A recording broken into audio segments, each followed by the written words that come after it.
all today. You can just leave. You don't have to do the work because the whole house isn't ready. And I told her that's absolutely unreasonable. Then she walked out to the sidewalk with Mr. Nguyen and his worker, and she said, "Julia, do you mind if Mr. Nguyen goes back and get his tools?" And so I said to her, I said, "Get his tools? I thought you said he didn't have access to the house. If he has access to the tools, then he has access to do the repairs. If he does not, if he does not have access to do the repairs, then I don't see how he could have access to the tools." That was just an angry comment, and it wasn't even said in an angry voice, a terrible angry voice or anything like that. She called 911 and said that I was denying him access to his tools. And I had said he can go get the tools, but I just, was expressing my frustration towards her, and she was just retaliating. And she told me previously that because I called the police on my landlord, that code enforcement was not going to enforce code, and that I would have to go to court to get it forced. And then they changed their tune on that after like 5 weeks of hemming and hawing and not doing any repairs at all. And there was no justification ever for these extensions. This is a shady slumlord landlord. And I told her what to expect. I told her I was afraid of him. I told her all the things, the history behind it before he was ever contacted. And I had been talking to code enforcement, for several weeks before I even had them come out, because I told them that I anticipated retaliation and that I was very afraid of the landlord because of, what has happened historically at the home, and that he has previously thrown things at me and thrown roofing shingles at me and sworn at me and intimidated me. I told her to expect all of these things before we ever got involved with the case, and all of that was discounted. There was nothing that could be done. I just had to have him here and just had to put up with it. So when I called, then at one point, Ms. Miller said that she would mediate, and that I didn't have, if I felt threatened, I didn't have, before I called 911, that I call code enforcement, just let them know, and so that they could come over and help instead. So when he started working on the roof, it was agreed that there was going to be a time every day, like at around 10 a.m., that I could take the dog out to use the yard. And that I would text and make sure that they knew, so that there was, so that there was a clear spot so that the dog could be in the yard. So I texted, and we always text, including Gwen on the text. So I texted, and I said I was going to take the dog out. I went out to the yard with the dog on a leash. I made eye contact and voice contact with his worker, Martine, that was on the side of the roof. And I said, "Hey, we're here. Can you just wait a minute? Don't throw anything down. We're going to go to the yard." He acknowledged me. And as soon as the dog ran across the yard, Mr. Nguyen screamed, "Get out of my way!" And he threw not once, but twice through roofing shingles. And when I called Gwen Miller and said, "Hey, can you come over here? There's, he's being aggressive and the dog needs to go to the bathroom and we're not safe in the yard."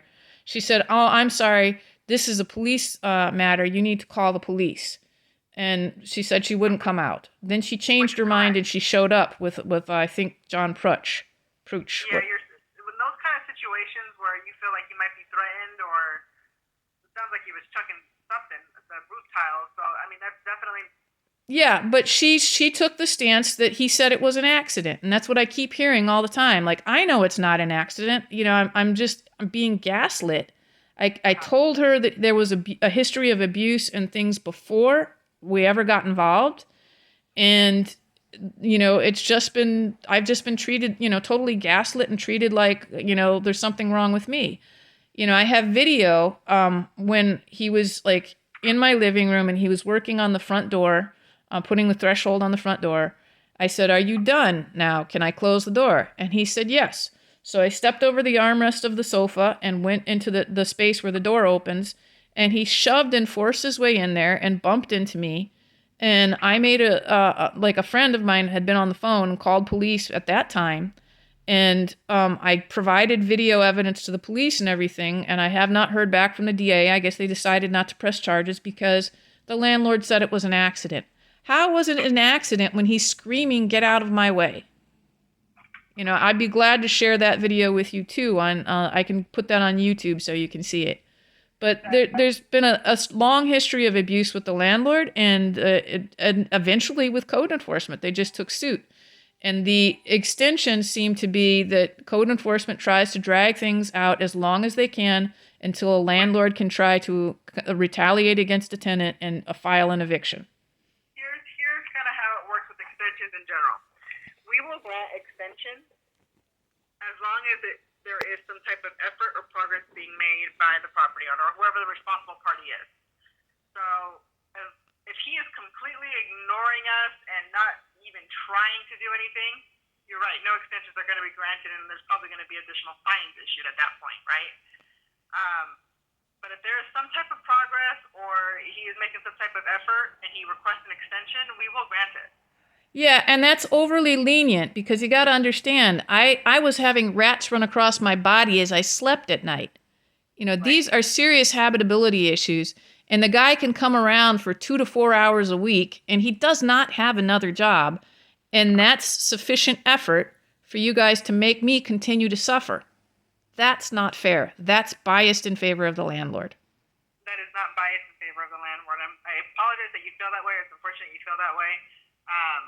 But if we do feel like some type of effort is being made, or, I mean, because that's not fair, right? Even let's just take it in general.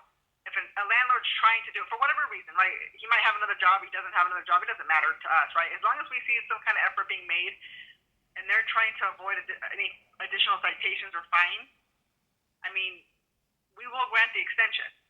What about the person that has to live in those conditions? Have you contacted Fair Housing, San Joaquin County Fair Housing? Yes, and you know what their policy is?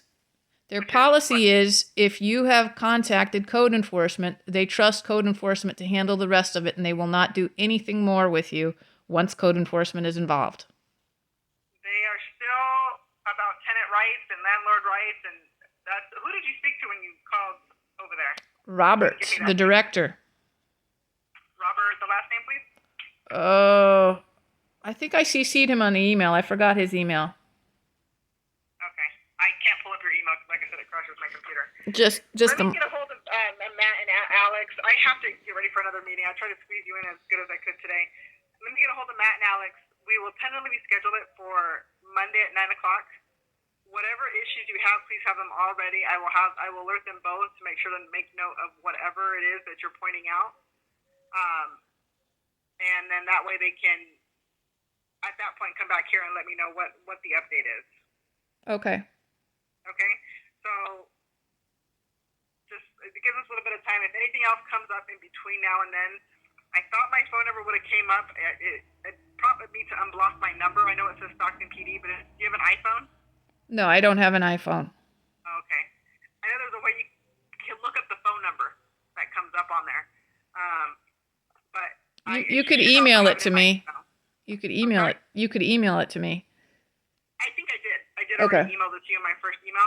I just can't go back to your original email because, like I said, it really screws up my computer. So I'm hoping to get IT out here sometime this week to look at that. Okay. Okay. So Monday, 9 o'clock. If there's any issues, I will give you a call back to say, hey, can we do 9:30 or 10? But Monday at 9 o'clock should work. I'll make them figure out how to rearrange those things to make it work.